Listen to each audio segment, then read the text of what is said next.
Olá, tudo bem? Saudações cordiais a todos e todas.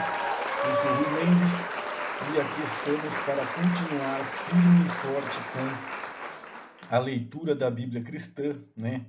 A pesquisa e o estudo da Bíblia cristã à luz da anemosia quântica. E hoje vamos falar de Caim e Abel.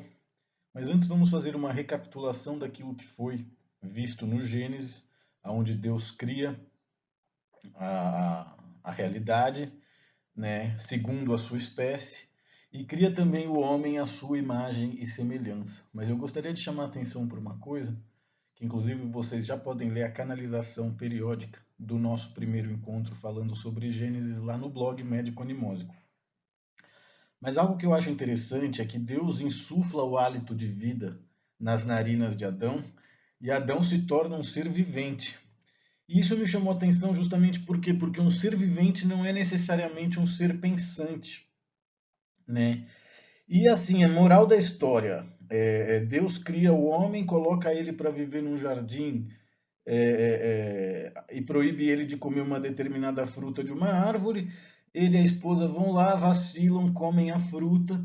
Isso faz com que Deus fique enfurecido e expulse ele do paraíso, né, justamente para ser agricultor, né, o que não deixa de ser uma mega sacanagem, né? Porque Deus tinha acabado de criar o mundo. Em teoria, Adão foi o primeiro homem. Então, né, eu achei de uma brutalidade muito grande o final da história. E agora vamos partir para Caim e Abel. Né? Então vamos aqui no final. Ó, o homem chamou a sua mulher Eva por ser a mãe de todos os viventes. E Yahvé Deus fez para o homem e para a mulher túnicas de pele e os vestiu. Então quer dizer, Deus matou animais para fazer túnicas e vestir Adão e Eva para que eles não fossem expulsos do paraíso pelados. E aí a grande sacanagem, né, a pegadinha do malandro é quando Deus, depois de agasalhar eles com os vestidos lá, com as peles, Deus diz: se o homem já é como um de nós, versado no bem e no mal, que agora ele não estenda a mão e colha também da árvore da vida e coma e viva para sempre. E Yahvé Deus expulsou do jardim do Éden para cultivar o solo de onde foi tirado. Ele baniu o homem e colocou diante do jardim do Éden querubins, né, com a chama da espada fulgurante para guardar o caminho da árvore da vida. Então, quer dizer, é que nem você expulsar o seu filho de 7 anos de casa e do condomínio, né, porque ele comeu o iogurte que estava na geladeira e não era para comer, né? Então, aqui a gente vê um caráter bem infantil. Mas vamos partir para Caim e Abel, que também é uma história interessante, que já começa, perdão, de forma bastante intrigante, né? Porque assim, Caim e Abel, vamos lá. O homem conheceu Eva, sua mulher, ela concebeu e deu à luz a Caim. Então veja, o homem conheceu Eva, sua mulher, não está dizendo o Adão. É algo estranho, mas vamos lá. O homem conheceu Eva, sua mulher, ela concebeu e deu à luz a Caim. Então veja, Caim parece que é o primogênito. E disse, olha que interessante o que Eva diz aqui, está cheio de anotação aqui. Adquiriu um homem com a ajuda de Yahvé. Depois ela deu também luz a Abel, irmão de Caim. Então esse detalhe é muito interessante. Adquiriu um homem com a ajuda de Yahvé. Teria Yahvé feito amor com Eva? Seria Yahvé pai de Caim e Abel filho de Adão? Quer dizer, seria, perdão, Yahvé seria pai de Caim e Abel seria o filho de Adão? Né? E aí um mata o outro porque queria ser filho de um, queria ser pai do outro, não sei. Mas eu achei muito interessante isso. Adquiriu um homem com a ajuda de Yahvé. Depois ela deu também à luz a Abel, irmão de Caim. Abel se tornou pastor de ovelhas e Caim cultivava o solo. E aqui eu gostaria de chamar a atenção para algo interessante, justamente porque pastor de ovelhas é algo que ainda representa o nomadismo. Né? Da mesma maneira que cultivar o solo é algo que vai fazer de nós seres sedentários. Né? Então, teria Caim ciúme de Abel, justamente porque Abel tinha uma vida livre e ele estava ali aprisionado na agricultura? Mas vamos lá. Passado o tempo, Caim apresentou produtos do solo em oferenda a Yahvé. Abel, por sua vez, também ofereceu as primícias e a gordura de seu rebanho.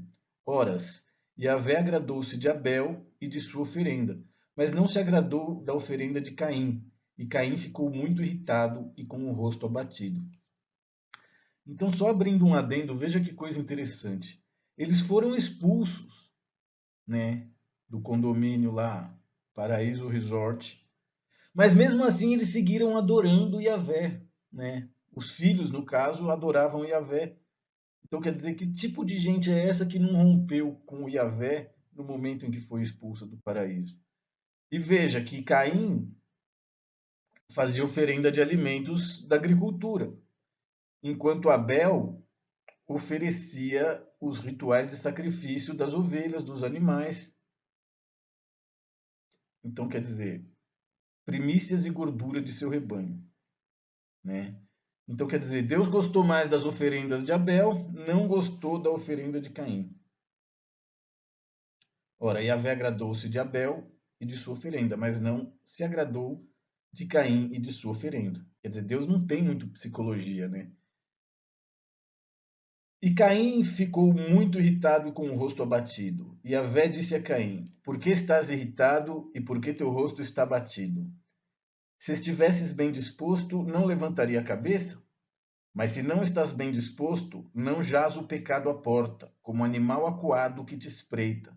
Podes acaso dominá-lo?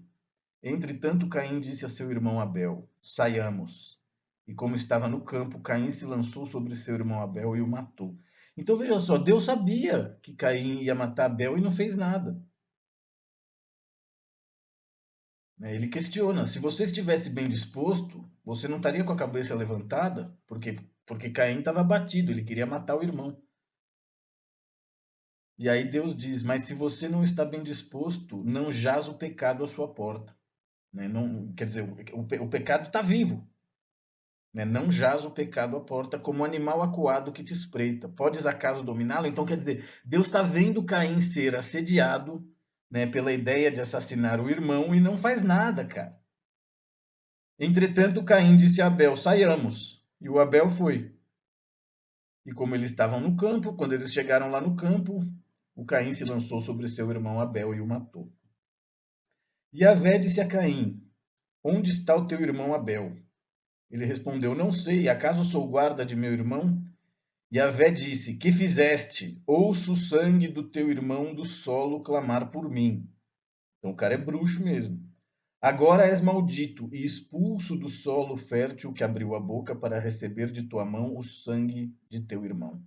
Ainda que cultives o solo, ele não te dará mais seu produto. Serás um fugitivo errante sobre a terra. Então Caim disse a Yahvé: Minha culpa é muito pesada para suportá-la. Vê, hoje tu me banes do solo fértil, terei de ocultar-me longe da tua face, e serei um errante fugitivo sobre a terra. Mas o primeiro que me encontrar me matará. E Yahvé lhe respondeu: Quem matar Caim será vingado 7 vezes. E Yahvé colocou um sinal sobre Caim, a fim de que não fosse morto por quem o encontrasse. Caim se retirou da presença de Yahvé e foi morar na terra de Nod, a leste do Éden. Então, quer dizer, é muito forte isso. Por quê? Porque ele sabia, né, ele viu que o Caim estava sendo assediado, estava planteando a possibilidade de assassinar o próprio irmão e não fez nada. Aí ele sai com o irmão, aí ele reaparece e pergunta: Aonde está o teu irmão Abel? Né? Ele já sabia que ia matar. Deixou os dois irem. Né? Por que ele não foi lá com eles e resolveu e mediou o problema? Então, quer dizer, as formas que Yahvé ou Jeová em português tem de fazer as coisas é sempre com uma certa malícia, é sempre com um certo sarcasmo, né? Aí, ao mesmo tempo que ele permite que Caim mate Abel e não impede esse assassinato, amaldiçoa Caim. Amaldiçoa Caim, ainda que cultives o solo, ele não te dará mais seu produto, serás um fugitivo errante sobre a terra. Então, quer dizer, ainda que cultives o solo, ele não te dará mais seu produto. Então, ele proíbe de seguir sendo agricultor e serás um fugitivo errante sobre a terra. Então, quer dizer, como um pastor. né? Então, ele dá o pastoreio para o Caim, né? Uma vez que o Abel não existe mais, não tem mais pastor, então ele vai ser um fugitivo errante sobre a terra. Então, quer dizer, a inveja é uma merda, né? O cara, no final das contas, conseguiu o que ele queria, que era ser pastor, que nem o irmão dele. Mas aí também ele protege Caim, dizendo que quem matar Caim será vingado 7 vezes. Né? Então, assim, essa relação que o Yahvé tem de querer punir o inocente e proteger o culpado é algo que eu acho que nós vamos ver ao longo da leitura da Bíblia durante os nossos encontros. E aí, claro, da mesma forma que expulsou do paraíso para ser agricultor, Caim se retira da presença de Yahvé e vai morar na terra de Nod, a leste do Éden.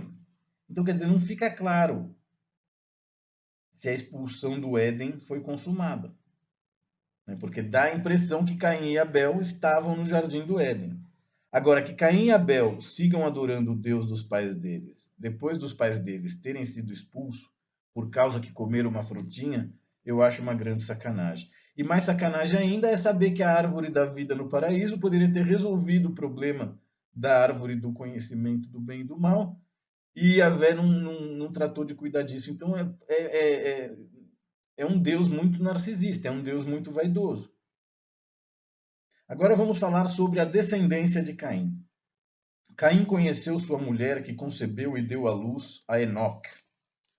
Tornou-se um construtor de cidades e deu à cidade o nome de seu filho, Enoque. A Enoque nasceu Irade, e Irade gerou Maviel, ou Maviael. Maviael gerou Matusalém, e Matusalém gerou Lameque. Lameque tomou para si 2 mulheres. O nome da primeira mulher era Ada, o nome da segunda, Sela. Né? Então aqui já temos um lance de bigamia e endogamia, né? Porque era todo mundo parente, mas isso está na origem de todas as mitologias, né? Parente procriando com parente. Então veja, a Enoque nasceu Irade, a Irade gerou Maviael, Maviael gerou Matusalém, não, Matusael, e Matusael gerou Lameque. E aí esse Lameque tomou para si 2 mulheres. O nome da primeira era Ada, o da segunda era Sela. Ada deu à luz a Jabel. Ele foi o pai dos que vivem sob tendas e têm rebanhos. O nome de seu irmão era Jubal. Ele foi o pai de todos os que tocam lira e charamela. Sela, por sua vez, deu à luz Tubal-Caim. Ele foi o pai de todos os laminadores em cobre e ferro. A irmã de Tubal-Caim era Noema. Então é interessante, né? Porque a gente está vendo aqui uma produção em série de seres humanos dentro de uma mesma linhagem sanguínea para virar trabalhador. Laminadores em cobre, ferro. Lameque disse às suas mulheres: Ada e Sela, ouvi minha voz. Mulheres de Lameque, escutai minha palavra. Eu matei um homem por uma ferida, uma criança por uma contusão. É que Caim é vingado 7 vezes, mas Lameque 77 vezes. Então, ou seja, o cara além de bígamo, né, além de ser casado com 2 mulheres, ele matou um homem por uma ferida e uma criança por uma contusão. Então, cara, veja só, Caim é vingado 7 vezes, mas Lameque 77 vezes. Então, quer dizer, quanto mais assassino, quanto mais cruel, mais poderoso. Né? Caim matou o seu irmão por inveja, então ele é vingado 7 vezes. Lameque mata um homem por uma ferida, uma criança por uma contusão, e é vingado 77 vezes. Agora, vamos falar sobre as descendências de Sete. Sete, para quem não sabe, é o irmão mais novo de Caim e Abel. A Bíblia diz que Adão e Eva tiveram Caim, Abel, Sete e depois tiveram vários filhos, não entra em detalhes. Porém, algumas escrituras dizem que no total Adão teve 33 filhos e 23 filhas. Então, quer dizer, O que eu acho, né, e é por isso que eu acho que o cristianismo é uma grande mentira, né? Porque somente as mentiras podem ser exploradas dessa forma, porque você não pode ter prova de coisa nenhuma. Então surgem várias linhagens de estudo paralelo, né? Mas ninguém quer aceitar que isso aqui lavou o cérebro das pessoas e é mentira. Por isso que isso aqui tem que ser questionado e lido ao pé da letra. Adão conheceu sua mulher. Não fala Eva, mas vamos lá. Adão conheceu sua mulher, Sete seus descendentes. Adão conheceu sua mulher. Ela deu à luz a um filho e lhe pôs o nome de Sete. Porque disse ela: Deus me concedeu outra descendência no lugar de Abel, que Caim matou. Também a Sete nasceu um filho, e ele lhe deu o nome de Enós, que foi o primeiro a invocar o nome de Yahvé. Então, mas isso é estranho, justamente porque Caim e Abel estavam fazendo oferendas a Yahvé, né? E tudo começou porque Yahvé fez questão de deixar claro que ele não gostou das oferendas de Caim, mas sim das de Abel. Os patriarcas anteriores ao dilúvio. Eis o livro da descendência de Adão. No dia em que Deus criou Adão, ele o fez à imagem e semelhança de Deus. Homem e mulher ele criou, abençoou-lhes e deu o nome de homem no dia em que foram criados. Quando Adão completou 130 anos, gerou um filho à sua semelhança, com sua imagem, e lhe deu o nome de Sete. O tempo que viveu Adão depois do nascimento de Sete foi de 800 anos, e gerou filhos e filhas. Toda a duração da vida de Adão foi de 930 anos, e depois ele morreu. Quando Sete completou 105 anos, gerou Enós. Depois de nascimento de Enós, Sete viveu 807 anos e gerou filhos e filhas, e não diz com quem. Toda a duração da vida de Sete foi de 912 anos, depois morreu. Quando Enós completou 90 anos, gerou Cainã. Depois do nascimento de Cainã, Enós viveu 815 anos e gerou filhos e filhas. Toda a duração da vida de Enós foi de 905 anos, depois morreu. Quando Cainã completou 70 anos, gerou Malaléu. Depois do nascimento de Malaléu, Cainã viveu 840 anos e gerou filhos e filhas. Toda a duração da vida de Cainã foi de 910 anos, depois morreu. Quando Malael completou 65 anos, gerou Jared. Depois do nascimento de Jared, Malaléu viveu 830 anos e gerou filhos e filhas. Toda a duração da vida de Malaléu foi de 895 anos. Depois morreu. E vai por aí, né? Quando Jared completou 62 anos, gerou Enoque. Depois do nascimento de Enoque, Jared viveu 800 anos e gerou filhos e filhas. Toda a duração da vida de Jared foi de 962 anos e depois morreu. Quando Enoque completou 65 anos, gerou Matusalém. Enoque andou com Deus. Depois do nascimento de Matusalém, Enoque viveu 300 anos, gerou filhos e filhas. Toda a duração da vida de Enoque foi de 365 anos, então quer dizer, baixou bastante de Jared para Enoque. Jared viveu 962, Enoque viveu 365. Enoque andou com Deus, depois desapareceu, pois Deus o arrebatou. Então veja, Enoque não morreu, ao contrário dos outros. Enoque foi arrebatado por Deus, né? Então Enoque seria um mestre ascensionado.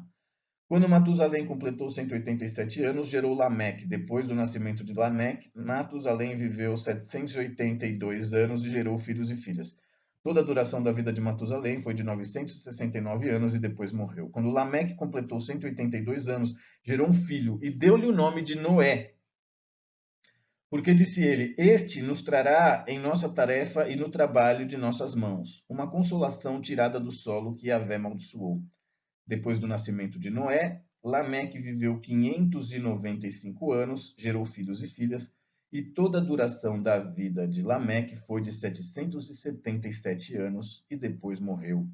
Quando Noé completou 500 anos, gerou Sem, Cã e Jafé. E agora nós vamos parar por aqui, justamente porque futuramente nós iremos compreender, né, o que houve de Noé. Como todos sabem, Noé é aquele camarada que Deus falou: faz a arca, pega uma espécie de cada aí dos animais, foge com seus filhos e com as mulheres dos seus filhos nessa arca. Eu vou te dar as medidas para você fazer essa arca, porque eu vou inundar isso aqui e vou fazer o dilúvio.